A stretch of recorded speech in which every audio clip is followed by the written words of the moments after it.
ہر شے کے اندر اللہ موجود ہے.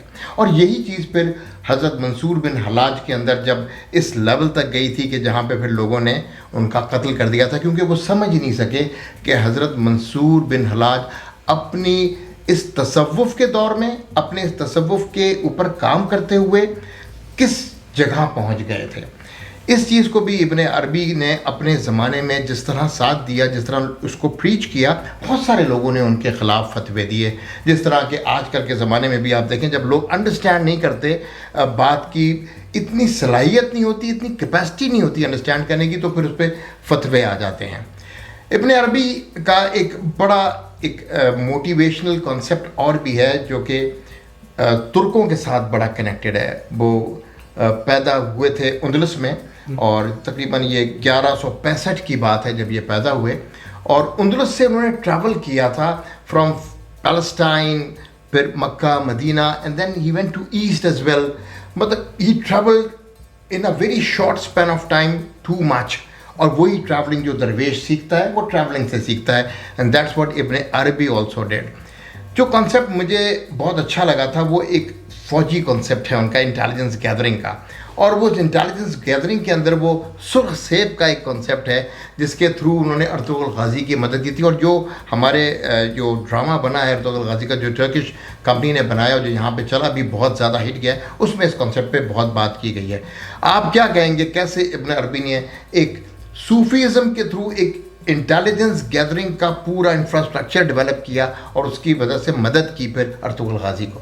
بالکل سر، اس میں تو جو کانسیپٹ ہم ڈسکس کرتے ہیں وننگ ہارٹس اینڈ مائنڈس کا، تو وہی ہوتا ہے کہ جب آپ نے کسی کا دل جیتنا ہے تو دل اور دماغ کو جیتنا ہے. جو سائیکالوجی کہتی ہے کہ اگر صحیح معنوں میں کسی کو جو ہے اپنی بات جو ہے اس کے دل پہ صادر کرنی ہے تو دماغ، دل اور جسم تینوں کو قائل کرنا ہوتا ہے. جسم اس لیے کہ جیسے عبادت ہے، انسان ہے، رسول اللہ جب آئے تو آپ نے انسان کے دماغ کو قائل کیا، لاجک کو قائل کیا، یعنی کہ پھر آپ کے دل کو قائل کیا. دل کو قائل کرنے کا مطلب یہ ہے کہ وہ روح سے آپ کو چاہنے لگے اور پھر عمل بھی آپ کے لیے کرے. تو یہ تین چیزیں جو ہے سوشل انٹریکشن سائیکالوجی میں آتی ہیں، اور یہی چیزیں پھر اولیاء کرام نے جو ہے اس کو فالو کرنا شروع کیا ہے. تو بات وہی ہے کہ جو مطلب وہ ہم نے جب ڈسکس بھی کیا تھا کہ پہلے جو ہے اولیاء کرام جاتے تھے، لوگوں کے دل کو اسیر کر لیتے تھے. اس کے بعد جو ہے پھر ارطغرل ہو، عثمان ہو، غوری ہو، غزنوی ہو، جب وہ پہنچتے تھے تو لوگوں کو پتہ لگتا تھا کہ جن لوگوں کے بارے میں بات چیت ہو رہی تھی یہ وہ غازی آ گئے. تو بات وہیں آتی ہے کہ یہ جو کانسیپٹ ہے، یہ جو ویب ہے اولیاء کرام کا، یہ ہر زمانے میں موجود رہا ہے اور جو ہے وہ عادل حکمرانوں کی مدد کرتے رہے. سر ایک بات میں ایڈ کرنا چاہوں گا، جب آپ نے پرزم کی بات کی تو آپ نے ساتھ میں یہ بھی کہا کہ ہر دور میں جو ہے ان پہ فتوے لگ جاتے ہیں اور ان کے بارے میں برا بھلا کہا جاتا ہے. اس کو میں تھوڑا سا پیچھے لے کے جاؤں گا. جب اللہ تعالیٰ انسان کو تخلیق دیتا ہے تو اللہ نے فرشتوں سے کہا کہ جاؤ زمین سے مٹی لے کے آؤ. تو فرشتوں نے کہا کہ اس مٹی میں جو ہے شرارت ہے. اب شرارت کا مطلب یہ ہوتا ہے کہ اس میں کیوریاسٹی ہے، یہ ایک جگہ رکتی نہیں ہے. جب اللہ تعالیٰ نے زمین بنائی تھی تو یہ زمین حرارت کر رہی تھی، تو اللہ نے پھر قرآن میں کہا کہ میں نے پہاڑوں کو اس کے اوپر میخوں کی طرح نصب کر دیا، تو یہ ایک جگہ رک گئی. اب فرشتوں نے کہا کہ یہ مٹی جب آپ ڈالیں گے تو یہ تو آپ کی نافرمانی کرے گی، یعنی کہ اس میں تو کیوریاسٹی ہے، یہ سیدھی لائن سے ہٹے گی. تو آپ اللہ نے فرمایا کہ تم نہیں جانتے جو میں جانتا ہوں. تو جب مٹی لائی گئی دنیا سے، اس کے بعد اس میں اللہ نے روح پھونکی. تو جب روح پھونکی تو حضرت آدم علیہ السلام کو جب پیدا کیا تو ایک دم اٹھ کے کھڑے ہو گئے. تو کیونکہ حرارت تھی ہے مٹی کے اندر تو ایک دم کھڑے ہو گئے، پھر واپس جا کے بیٹھ گئے. کہنے کا مقصد یہ تھا کہ یہ ایک جگہ رکنے کے لیے نہیں بنی مٹی، تو یہ ایکسپلور کرنے کے لیے بنی ہے. تو اللہ نے اسی نیت سے بنایا تھا کہ مجھے ایکسپلور کرو، ورنہ عبادتوں کے لیے تو فرشتے بھی موجود تھے. عبادت کے لیے تو اللہ کے پاس وہ ایک شعر ہے نا کہ درد دل کے واسطے پیدا کیا انسان کو، وگرنہ اطاعت کے لیے کچھ کم نہ تھی کروبیاں. تو بات وہی ہے کہ ابن عربی نے وہی راستہ اپنایا جو عین ہمارا راستہ ہونا چاہیے.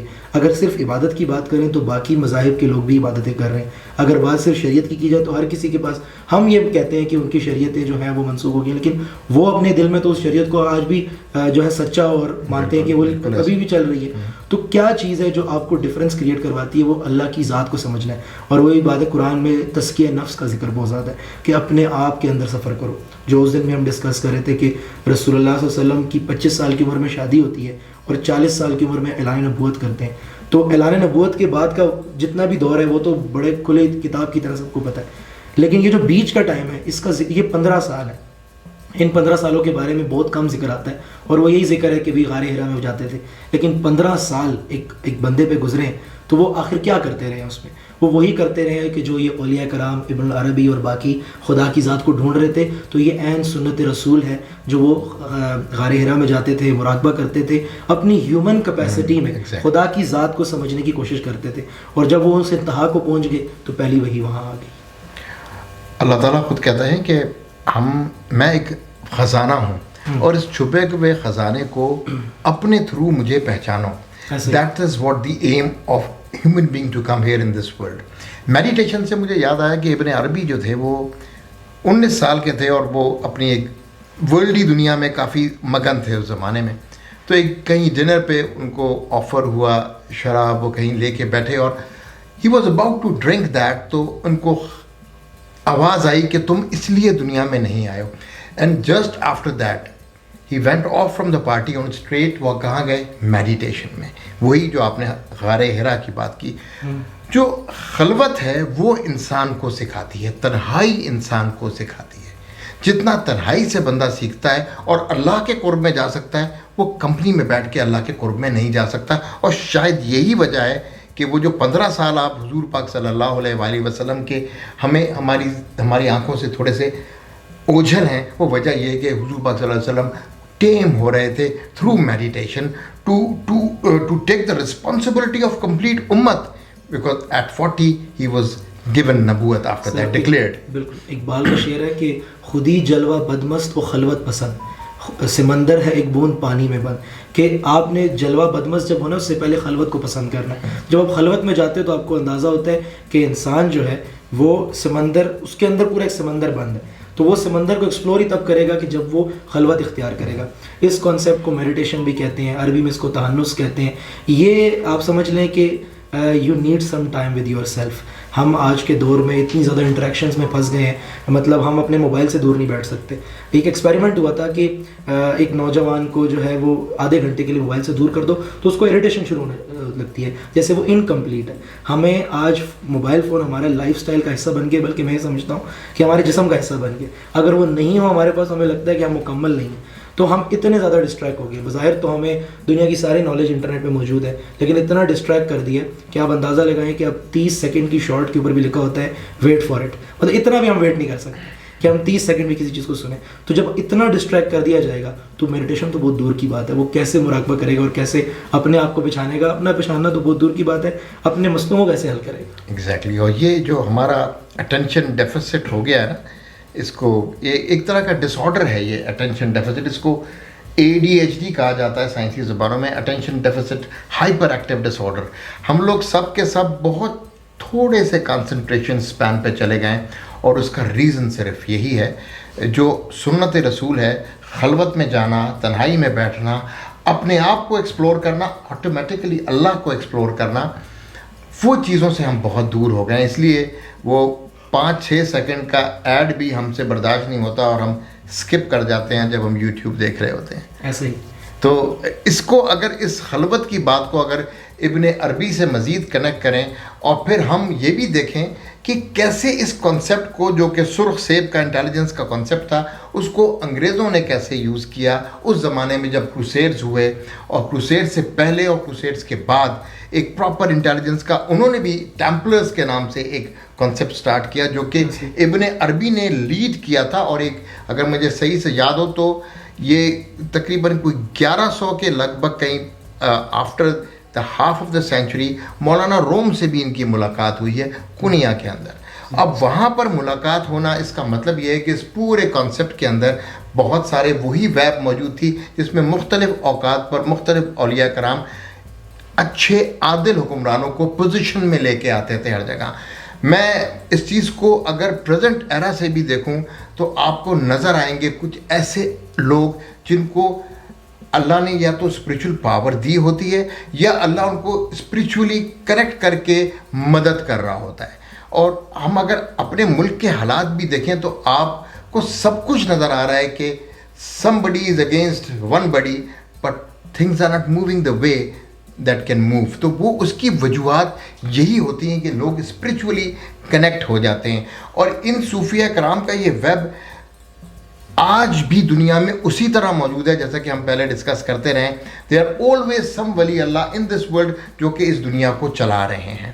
تو ٹیمپلرز کے بارے میں اگر آپ بھی تھوڑا سا ہمیں بتائیں کہ واٹ ڈو یو تھنک یہ کانسیپٹ کیا تھا جو کہ کاپی کیا تھا انگریزوں نے, اور سرخ سیب کا جو کانسیپٹ تھا انٹیلیجنس گیدرنگ کا اس کے بارے میں کچھ بتائیں تو. سر کفار نے تو جو ہے اور جو بھی غیر مذہب تھے جب اسلام پھیل رہا تھا تو انہوں نے اس کی کامیابی کو جب دیکھا, اگر ہم تھوڑا سا بات کو پیچھے لے کے جائیں کہ خالد بن ولید نے پرشین امپائر, رومن امپائر, یہ امپائرز سالہ سال لڑتے رہے, صدیوں لڑتے رہے, ان کی آپس میں تقریباً کوئی 500 سے 600 جو ہیں وہ جنگیں ہیں, لیکن یہ امپائرز کبھی ختم نہیں ہوئے. اور خالد بن ولید کی جو ہے میرے خیال سے 10 کی گنتی سے بھی کم ہے دونوں کے ساتھ جنگیں, اور اس کے اندر ہی دونوں امپائر ختم ہو گئے. تو وہ باقاعدہ بندوں کو بھیجتے تھے جیوز کو, یا کہ جو ان کے خفیہ لوگ ہوتے تھے کہ جاؤ دیکھو مسلمان ایسا کون سا کام کر رہے ہیں کہ جو ہم نہیں کر رہے, تو ان کو کیسے فتح پہ فتح مل رہی ہے. تو وہ ایک ایک چیز کو ایکسپلور کرتے گئے. وہ کبھی کہتے تھے شاید ان کی تلواریں جو ہیں وہ کسی اور دھات سے بنتی ہیں, کبھی کہتے تھے کہ شاید ان کو کوئی ایسا ہی کچھ پڑھتے ہیں جو ہمیں نہیں پتہ. تو وہ کیوریس تھے اور وہ اس چیز کو ڈھونڈتے تھے. ایونچولی وہ اس کانسیپٹ پہ پہنچے کہ جو یہ وننگ ہارٹس اینڈ مائنڈس کا کانسیپٹ ہے, انہوں نے اس کو اس طرح سے تو نہیں اپنایا, کیونکہ ظاہر بات ہے اوریجنلٹی اور آتھینٹسٹی جب نہیں ہوتی, وہ کاپی کیا جا رہا ہوتا ہے, تو اس طرح سے تو روحانیت نہیں آتی. لیکن انہوں نے ورلڈلی لیول پہ تو سارا کچھ کاپی کر لیا, لیکن اس کانسیپٹ کو کبھی کاپی نہیں کر پائے. تو جب بھی کیا جبر ہی کیا, اور دیکھنے کو تو بڑا کہا کہ بھئی ہم بڑا جیسے پوپ کلچر آ گیا تھا کہ پوپ آئے گا, فادر ہوگا, وہ جنگ کروائے گا, جرمنی کا کنگ, انگلینڈ کا کنگ, وہ سب اس کے ماتحت ہوں گے. لیکن وہ بھی بیک آف دا مائنڈ وہی اس کی ایک اسٹریٹجی ہوتی تھی, اور اس کو بھی کوئی پیسوں پہ اور اپنے ارادوں پہ چلا رہا ہوتا تھا. لیکن اللہ کے ولی جو ہوتے ہیں وہ تو خدا کی بات کر رہے ہوتے ہیں, اور اگر حکمران ذرا سا بھی بات ہٹے اللہ کی حکم سے تو وہ اس کو بھی سیدھی سیدھی بات کرتے ہیں. اور صوفی ٹیمپلرز کو جب ہم ڈسکس کرتے ہیں تو حسن بن صبا کا نام بھی ایک ذہن میں آتا ہے, جو کہ خون آلود خنجر کا وہ کنسیپٹ لے کے آیا تھا, اور صلاح الدین ایوبی پہ اس نے تقریباً 2 قاتلانہ حملے کیے تھے.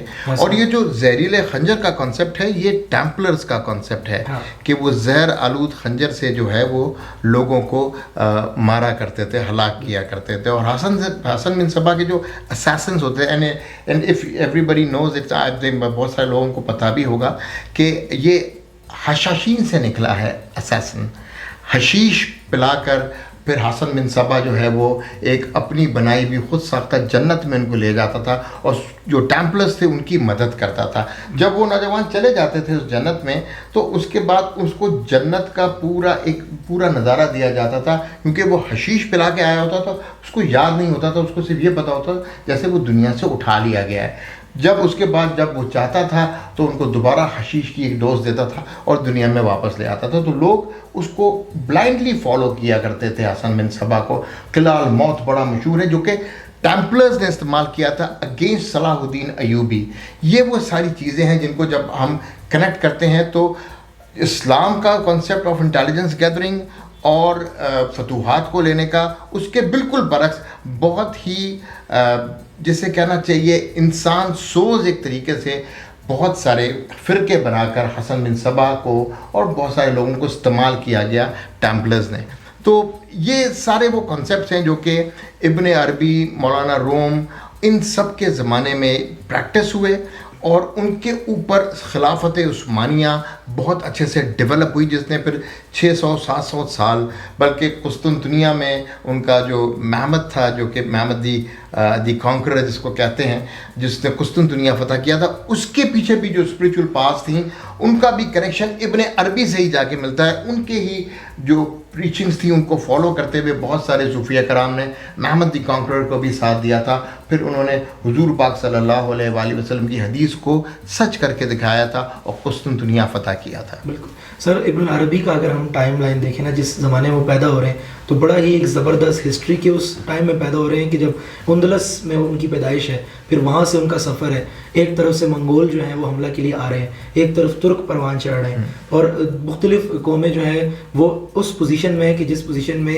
ان کی مدد جو ہے وہ بڑی کرامت ثابت ہوئی. یہی بات جو آپ نے ٹیمپلرز کی بات کی نا کہ ولی تو جو ہوتا ہے وہ اللہ کی نظر سے دیکھ رہا ہوتا ہے, وہ کہ اللہ اس کی مدد کر رہے ہوتے ہیں اور وہ وسیلہ بن رہا ہوتا ہے دنیا میں لوگوں کا. تو ابن العربی جو ہیں وہ ارطغرل کے زمانے میں ہے, ارطغرل نے داغ بیل ڈالی ہے, پھر وہ یاری بات ہے کہ شریعت کے اوپر چلنا سکھانا, پھر طریقت کے کانسیپٹس پہ لے کر آنا، پھر اس کے بعد معرفت تک لے کے جانا، تو ان کانسیپٹ سے عادل حکمرانوں کو روشناس کروانا. ایسے نہیں کہ رینڈملی وہ کسی قبیلے میں چلے گئے اور کسی کو مل لیا، وہ پراپر ایک چینل کے تھرو جانا اور وہ خدا کی مدد ہونا. اور آپ دیکھیں کہ اس زمانے میں ابن عربی جو تھے وہ جس طرح تنے تنہا پھر رہے تھے کہ جس زمانے میں عام آدمی پھر ہی نہیں سکتا، کہ ہر طرف سے خطرہ ہے، کیونکہ ایک اللہ کا ولی ہی ایسے ہی پھر سکتا ہے، اور جس کو پتہ ہو ان باتوں کا کہ آیا کیا ہونے والا ہے اور کیسے میں نے ان قوموں کو بچانا ہے، تو جا کے بات کر دینا اور عادل حکمرانوں کو یہ بتا دینا کہ بھائی آپ نے ان دشمنوں سے کیسے بچنا ہے اور آپ نے کیسے طریقے پہ رہنا ہے. تو ابن عربی کا جو دور ہے پھر اللہ نے اتنا ہی بڑا ان سے کام بھی لیا کہ علم کے بھی ان معرفت پہ وہ پہنچے ہیں کہ ان کے دنیا سے جانے کے 150 سال تک بھی کچھ لوگوں کو سمجھ نہیں آیا تھا کہ آیا وہ جو باتیں کہہ گئے ہیں وہ کن بارے میں. لیکن ساتھ ہی ساتھ جو عادل حکمرانوں کی مدد ہے، تو میں سمجھتا ہوں وہ بڑا زبردست ایک بیلنس انہوں نے کریٹ کروایا کہ علم کی بھی معرفت کی اور عمل کی بھی معرفت دکھائی. اب وہ خود انہوں نے تلوار نہیں اٹھائی، لیکن جس کی مدد کی تو اس نے عمل کی معرفت قائم کی. اگر ہم ان کے مینٹور کی، ان کے ٹیچر کی بات نہ کریں جو کہ بیسیکلی روٹ کاز تھا واٹ ابن عربی ٹرن ان ٹو بی، ابو مدیان ان کا نام تھا اور he was the mentor of ابن عربی. اور ابو مدیان کہتے تھے کہ کلیم کرتے تھے کہ ہی از بین ٹاٹ بائی حضرت خضر علیہ السلام. اب اس کا ایک کنیکشن آپ نے بھی مجھ سے ایک دفعہ ڈسکس کیا تھا کہ ایوری ولی claims that rather he is very clear about it کہ اس کو ساری ٹیچنگز حضرت خضر علیہ السلام سے مل رہی ہیں، اور ان کا قرآن شریف میں کیسے ذکر ہوا اس کے بارے میں بھی لوگوں کو بتائیے.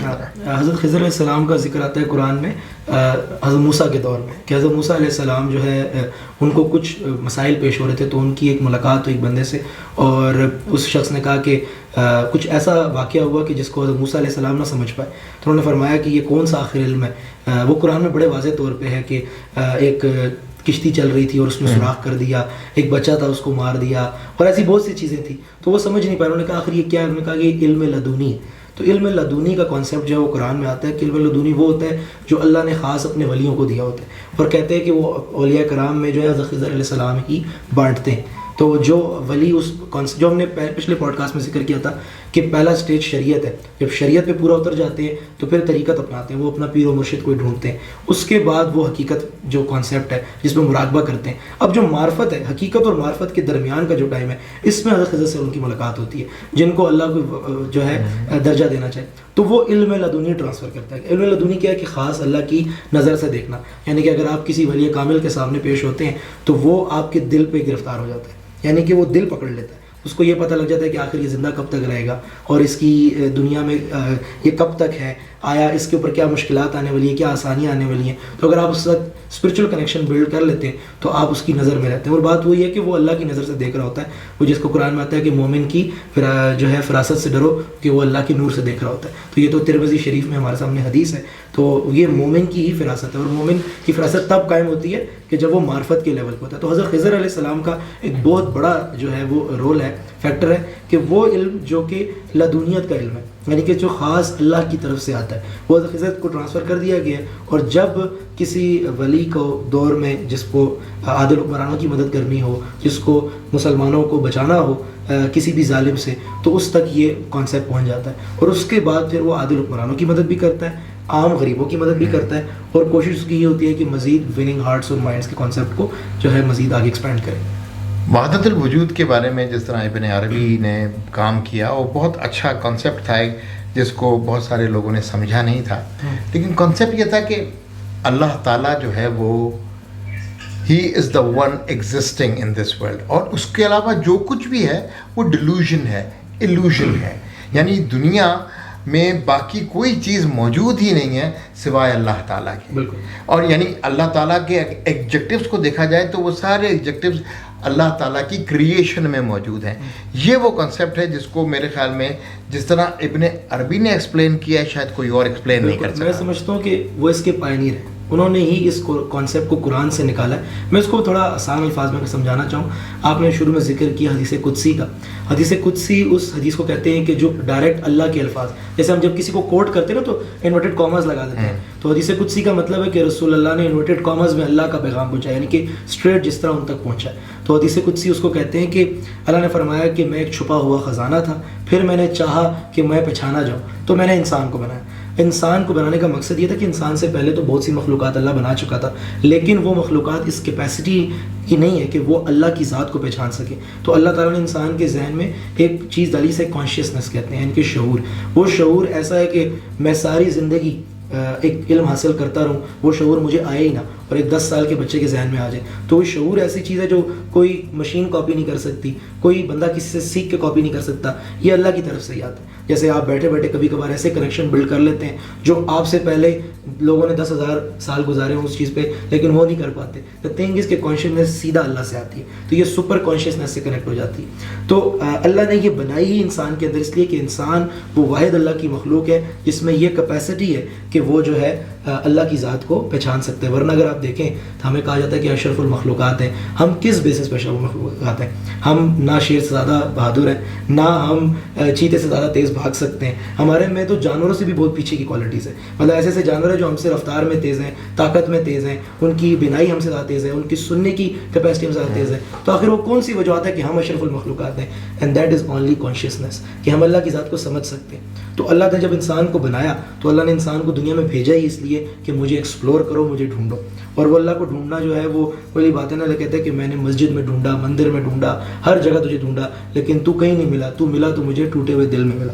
ٹوٹے ہوئے دل کا مطلب یہ ہے کہ جو انسان wound is the place where the light enters. تو جب کوئی بندہ غم میں ہوتا ہے تو اس میں اللہ کی طرف سے نور آتا ہے. اور اگر اللہ کی ذات کو، اسی لیے حقوق العباد کی اتنی ویلیو ہے کہ جب آپ کسی کی مدد کرو گے عام آدمی کی، تو اصل میں آپ اللہ سے قریب ہو رہے ہوتے ہیں. تو اللہ کی ذات کو اگر اس تک پہنچنا ہے تو غریبوں کی اور لوگوں کی مدد کرو. اسی لیے اولیاء کرام یہ لنگر کا کانسیپٹ بھی ہے، غریبوں کی مدد کا کانسیپٹ بھی ہے. یہ ہے ہی اس لیے کہ اگر اللہ تک پہنچنا ہے تو اس کی مخلوق کے ذریعے پہنچنا ہے. ابن عربی کا وحدت الوجود کا کانسیپٹ. اب حسین میں سائنس اسٹوڈنٹ تو یوں ہوں، لیکن آپ کی طرح آئی ہیونٹ ڈن انجینئرنگ. میں یہ بھی نہیں کہہ رہا کہ انجینئرس کو بتا سکیں گے، لیکن somebody who is near to something which he wants to be, تو وہ بتا سکتا ہے.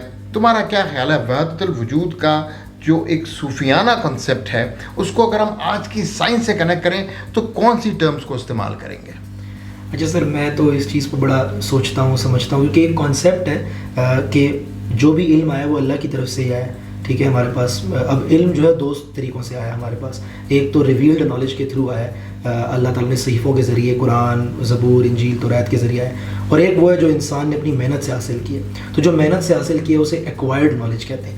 تو ایک ہے ریویلڈ نالج، ایک ہے ایکوائرڈ نالج. ایکوائرڈ نالج کا دوسرا نام سائنس ہے. تو اب سائنس کا مطلب کیا؟ ایکسپیریمنٹس کے تھرو کچھ علم حاصل کرنا، آبزرویشنس کے تھرو.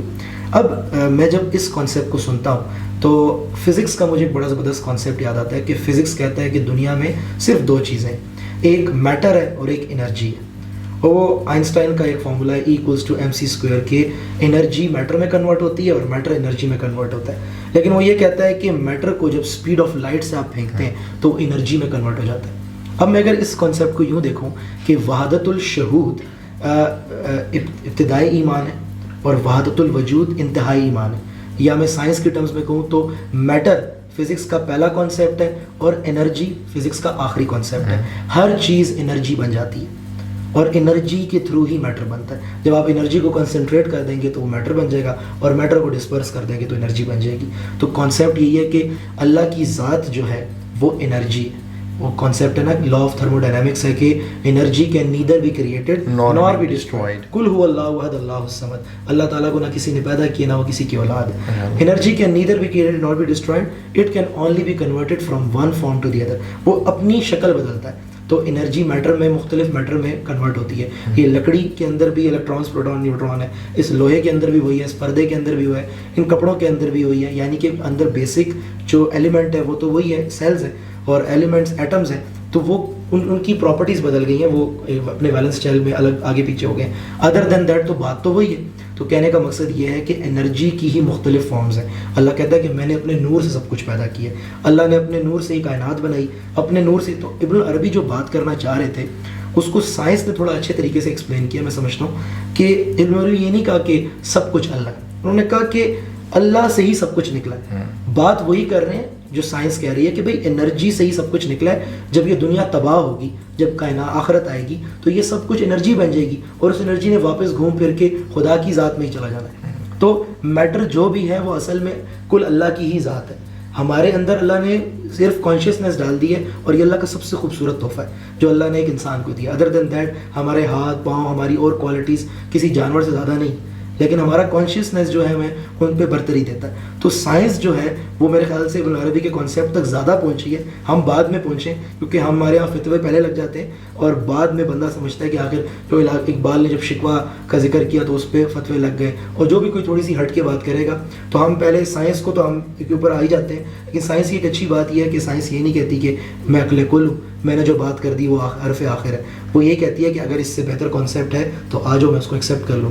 تو سائنس کی یہی خوبصورتی اس کو آج تک جو ہے ایگزسٹنس میں رکھی ہوئی ہے. اور قرآن وہ واحد کتاب ہے جس کے تمام فیکٹس آج بھی سائنس اس کے قائل ہے، ورنہ بہت سی ایسی کتابیں ہیں کیونکہ ان کو چینج کیا گیا ہے وقت کے ساتھ، جو سمجھ نہیں آتی تھی وہ اپنی مرضی سے چینج کر دیتے. اب سائنس ان سے آگے نکل جاتی ہے، سائنس کہتی نہیں یہ کانسیپٹ غلط ہے. لیکن قرآن کا آج تک ایک کانسیپٹ بھی جو ہے وہ سائنس غلط ثابت نہیں کر پائی، جس کا میں آپ کو بتا رہا تھا کہ فالسیفیکیشن ٹیسٹ اس کو کہتے ہیں، کہ قرآن اپنے نان بلیورس پہ اتری ہے، باقی تمام کتابیں اپنے بلیورس پہ اتری ہیں. لیکن جو ہے قرآن جب آیا تھا تو سب قرآن کو نہیں مانتے تھے، تو یہ وہ واحد جو تھی کتاب ہے جو اپنے نان بلیورس پہ اتری ہے، اور قیامت تک جو ہے وہ اس پہ قائل کرتی رہے گی کہ میں سائنس کی قائل نہیں ہوں گی، ایونچولی سائنس کو میرا قائل ہوگا. تو اسلام اور سائنس ایک ہی سکے کے دو رخ ہیں. ایک وہ بات ہے کہ کافر کی یہ پہچان ہے کہ آفاق میں گم، اور مومن کی یہ پہچان ہے کہ آفاق اس میں گم. تو ابھی جو کفار ہیں وہ سائنس کے تھرو اللہ کی ذات کو سمجھنے کی کوشش کر رہے ہیں، اور جو ایونچولی سمجھ جاتے ہیں ان سے بہتر پھر آپ کو کوئی مسلمان نہیں ملے. اور اس میں ایک سب سے بڑی مثال برٹن رسل کی ہے.